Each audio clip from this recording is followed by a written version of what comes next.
ભિલોડા ગુજરાતમાં એક એવી જગ્યા જ્યાં કોંગ્રેસનો ગઢ વર્ષોથી અડીખમ હતો, પણ પછી 2022માં એવું તો શું થયું કે આખો કિલ્લો એક ઝાટકે તૂટી પડ્યો? આજે આપણે આ જ રાજકીય ભૂકંપની તસવીરને સમજીશું, પણ કોઈ અટકળો નહીં, માત્ર ને માત્ર નક્કર આંકડા અને ડેટાના આધારે. તો ચાલો શરૂ કરીએ. આ આખી વાતને સમજવા માટે આપણે એને 4 ભાગમાં જોઈશું. સૌથી પહેલાં આપણે ભિલોડાની રાજકીય જમીનને સમજીશું. પછી 2022માં જે મોટો પલટો આવ્યો એના પર નજર કરીશું. એના પછી એ પલટા પાછળના કારણોનું ઊંડાણપૂર્વક વિશ્લેષણ કરીશું. અને છેલ્લે ભવિષ્ય માટે શું રણનીતિ હોઈ શકે એના પર પણ એક નજર નાખીશું. જુઓ, કોઈ પણ ચૂંટણીનું પરિણામ સમજવું હોય ને તો પહેલાં એનું મેદાન સમજવું પડે, એટલે કે એ વિસ્તાર કેવો છે, લોકો કોણ છે. તો ચાલો આપણે પણ ભિલોડાની ઓળખથી જ શરૂઆત કરીએ. તો ભિલોડા આવેલું છે ગુજરાતના અરવલ્લી જિલ્લામાં, અને આ જે આખો વિસ્તાર છે ને એ મુખ્યત્વે આદિવાસી પટ્ટો છે. હવે આ બેઠક અનુસૂચિત જનજાતિ એટલે કે એસટી માટે અનામત છે. આનો સીધો મતલબ એ થયો કે અહીંના જે મુદ્દાઓ છે, અહીંનું જે રાજકારણ છે એનું એક આગવું જ મહત્વ છે. એટલે જ આ બેઠક એટલી સંવેદનશીલ ગણાય છે. અહીંની હાર જીતનો ફેસલો લગભગ 3.25 લાખ મતદારોના હાથમાં છે. ચોક્કસ કહીએ તો 3,16,000. અને આમાંથી મોટાભાગના લોકો ભીલ, રાઠવા અને ધાનકા જેવા આદિવાસી સમુદાયોના છે. આ મુખ્યત્વે ગ્રામીણ વિસ્તાર છે. એટલે અહીં ચૂંટણીનો જે ખરો જંગ છે ને એ જમીનના અધિકાર, આર્થિક તંગી અને વીજળી પાણી જેવી એકદમ પાયાની જરૂરિયાતો પર લડાય છે.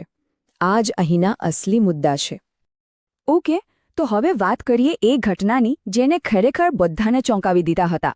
ભિલોડાના 2022ના એ ચૂંટણી પરિણામો, જે એક મોટા રાજકીય ભૂકંપથી ઓછા નહોતા. આંકડા જુઓ, બધું સ્પષ્ટ થઈ જશે.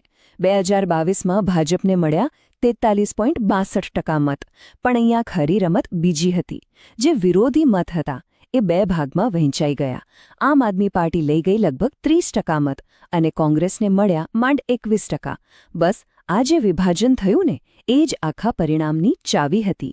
અને હા, આ કોઈ નાની સૂની જીત નહોતી. માર્જિન હતું 28,768 મતોનો. આટલું મોટું અંતર એ વાતનો સ્પષ્ટ સંકેત હતો કે મતદારોએ એકદમ નિર્ણાયક ચુકાદો આપ્યો હતો, જેણે ત્યાંના જૂના રાજકીય સમીકરણોને જડમૂળથી બદલી નાખ્યા. આ ફેરફાર કેટલો મોટો હતો એ સમજવા માટે કોંગ્રેસના જૂના આંકડા પર એક નજર કરવી જ પડે.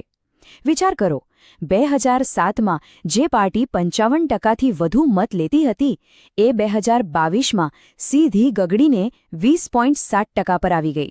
આ કોઈ સામાન્ય હાર નહોતી, આ તો એક આખા ગઢનું પતન હતું. તો પછી મૂળ સવાલ એ જ છે કે એવું તો શું થયું જે મતદારો વર્ષોથી કોંગ્રેસની સાથે અડીખમ ઊભા હતા, એમની વફાદારી આમ અચાનક કેમ બદલાઈ ગઈ?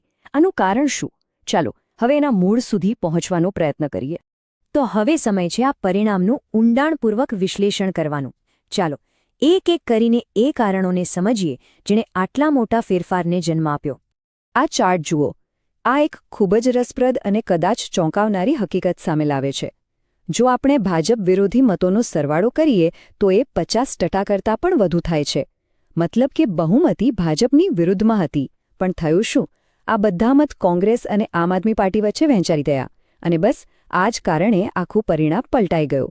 સ્પષ્ટ છે કે વિપક્ષી એકતાનો અભાવ જ અહીં નિર્ણાયક સાબિત થયો.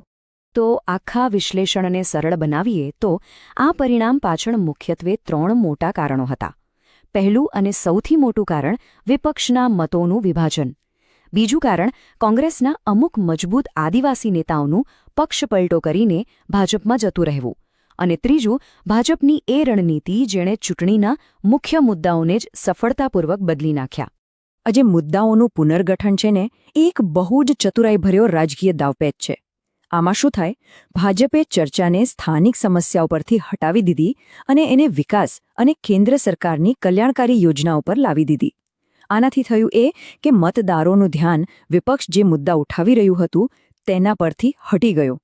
પણ એક વાત સમજવા જેવી છે. ભિલોડાના મતદારો માટે જમીન, વીજળી અને શિક્ષણ જેવા મુદ્દાઓ આજે પણ સૌથી ઉપર છે. અને બસ આ જ વાતનો ફાયદો આમ આદમી પાર્ટીએ ઉઠાવ્યો.